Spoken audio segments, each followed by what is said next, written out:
자, 이제 매매 시장입니다. 2025년 6월 27일 날 627 대책이 발표가 되는데 핵심 내용은 주택담보대출을 묶는 겁니다. 다시 말해서 대출 한도를 6억으로 묶으면 비싼 집을 못 사게 되니까 집값이 잡힐 것이다 하는 게 정부의 의도였죠.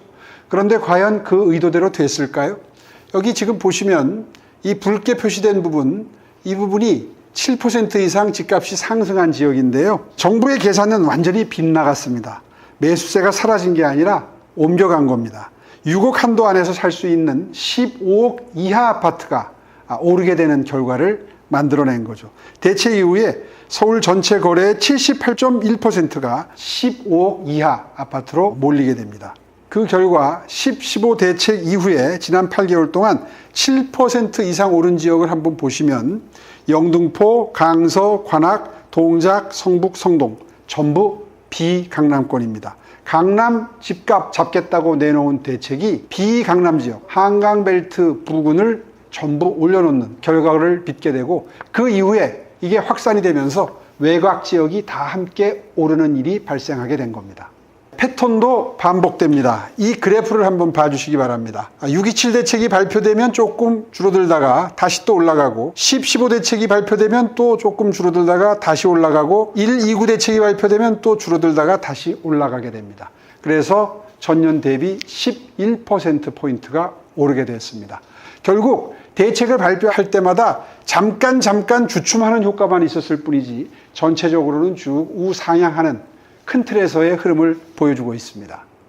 자, 그 다음에 전세를 한번 보겠습니다. 칠판의 이 표 한번 보시면요. 오늘 강의에서 가장 중요한 표가 되겠습니다. 날짜를 보세요. 627 대책 당시에 전세 매물은 24,855건. 그런데 15 대책 이후에 조금 줄어들었다가 129 대책 이후에 완전히 많이 줄어들어서 18,000여 건이 됩니다. 그리고 계속 줄어드는 모습을 지금 보고 계시는데요. 이렇게 정책이 발표할 때마다 계단처럼 쭉쭉 떨어지게 됩니다. 1년 만에 매물의 3분의 1이 사라진 셈이 됐습니다. 왜 이렇게 됐냐? 서울 전역에 실거주 의무가 강화되면서 전세를 끼고 있는 집은 사고 팔 수가 없게 됐습니다. 갭 투자를 막겠다는 취지는 이해를 합니다. 그런데 그 집에 살고 있던 세입자의 전세집도 같이 사라지게 됐습니다. 지금 500세대 넘는 대단지의 절반이 전세 매물은 0건, 그리고 많아봐야 한두 건에 불과합니다. 특히 어디에서 매물이 말라붙었는지 한번 보시죠. 이 빨간색으로 표시한 노원구 마이너스 77%, 중랑구 마이너스 82%, 성북구 마이너스 80%, 관악구 마이너스 76%. 이 외곽 지역도 별로 다르지 않습니다. 그러니까 외곽일수록 전세 매물이 훨씬 더 많이 줄어들었다는 사실을 아실 수 있습니다. 이사갈 곳이 없으니까 세입자는 눌러앉게 됩니다. 그래서 전체 계약의 55.4%가 갱신 계약, 움직이고 싶어도 못 움직이는 전세 감옥이 생긴 겁니다. 그런데 최근 들어서 전세 매물이 조금 늘어나고 있죠. 증가하는 이유 중에 하나는 5월 9일부터 다주택자 중과 유예가 끝나서 이제 다주택자들이 집을 더 이상 팔 이유가 없죠. 그러면 다시 임차 매물로 환원이 되고 있는 겁니다. 세 번째 도미노 이야기입니다. 등록 민간 임대 사업자 이야기인데요. 일반적으로 이 전세 평균이 한 5억 정도 됐었거든요. 이분들이 받는 혜택 덕분에 인상률이 5%에 한정이 되어 있기 때문에 2년에 한 번씩 결국 민간 임대 사업자들은 한 2억 6천 언저리에서 전세 보증금을 유지를 하고 있었습니다. 이분들이 굉장히 크게 기여하고 있는 부분인데요. 이게 이제 지금 급하게 이렇게 줄어들 수밖에 없죠. 왜냐하면 정부에서 주는 혜택이 사라지니까 굳이 계속할 이유가 없다. 여기 7만 3천 가구 중에 약 30% 정도가 아파트인데 아파트는 여러 가지 이유 때문에 그 혜택의 대상에서 완전히 제외해버렸거든요. 그거 사라지고 나면 쭉 줄어들게 되고 그 다음에 비아파트의 경우에도 그러니까 우리가 흔히 이야기하는 빌라 같은 물량도 점점 줄어들 수밖에 없어서 29년도가 되면 10,000 가구가 채 되지 않는 수준으로 줄어들 것이다. 결국 서민들이 들어갈 민간 임대 시장이 이렇게 쪼그라들 수밖에 없다. 이거는 큰 폐해가 예상되는 대목입니다. 자, 네 번째 도미노. 전셋집이 없으면 사람들은 어디로 가겠습니까? 결국은 월세로 갈 수밖에 없는데요. 파란색 선이 아파트 전세고요. 이 붉은색 선이 아파트 월세입니다. 우여곡절을 거쳐서 결국에는 역전현상이 벌어지게 되고 이 월세가 53.3%, 최근에 전세가 46.7%로 이제 완전히 뒤바뀌었습니다. 대통령께서는 전세 월세와는 자연스러운 구조 변화다, 이런 주장을 하십니다. 그렇게 볼 수도 있습니다. 그런데 이 두 개를 한번 비교해 보시죠. 21년, 22년 무렵하고 최근을 비교를 하게 되면 이때는 월세가 많이 올랐는데 금리가 많이 뛰었죠. 근데 지금은 금리가 변하지 않았는데도 월세가 많이 늘었습니다. 이건 무슨 뜻이냐? 결국 정책이 미친 결과지 자연스러운 변화 양상을 반영하는 것은 아니라는 뜻이 되는 겁니다. 그리고 월세가 왜 무섭냐? 전세보증금은 계약이 끝나면 돌려받는 돈입니다. 그런데 월세는 통장에서 매달 빠져나가는 생활비죠. 그게 무려 6.6%가 올랐다.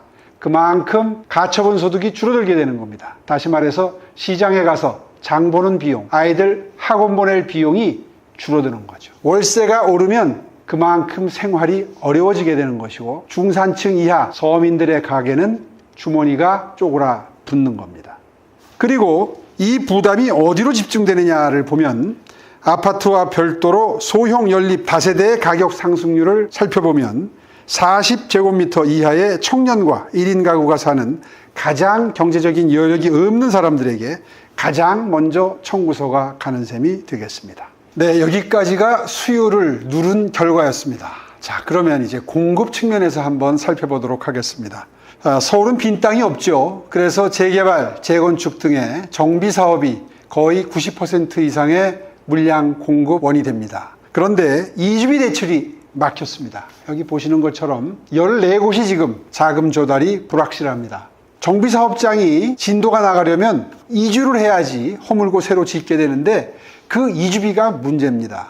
지금 대출 제한이 걸려 있기 때문에 이주를 못하는 곳인데요. 올해 중에 이주 예정구역인 35곳 중에 지금 14군데가 자금 조달이 불확실합니다. 시공사가 보증을 거부한 곳이 5곳이고요. 그리고 시공사와 지금 협의 중인 게 9곳, 그리고 나머지는 자체 조달을 한다거나 시공사가 보증을 해주는 곳입니다. 절반 정도의 구역에서 지체 현상이 발생할 수밖에 없게 되는 거죠. 그리고 그 시공사 보증을 받아낸 곳도 연 4%에서 7%의 금리를 부담할 수밖에 없습니다. 강동구의 한 조합은 이주비 790억 원을 5.2%의 금리로 계약해야 한다고 합니다. 이 이자는 결국 분담금과 분양가에 전가될 수밖에 없는 거죠.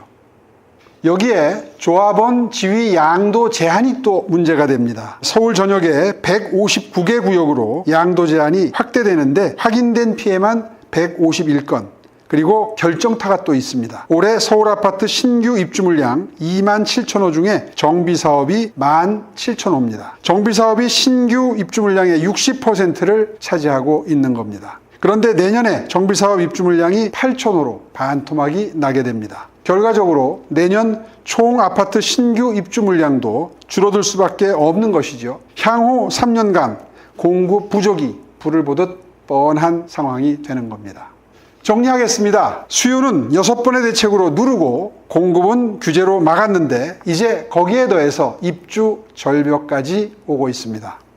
이게 부동산 시장의 현 상황입니다. 그럼 왜 이런 처방이 계속 나오는가? 그러면 자, 지금부터는 정부는 왜 계속 틀리는가 한번 분석을 해보겠습니다.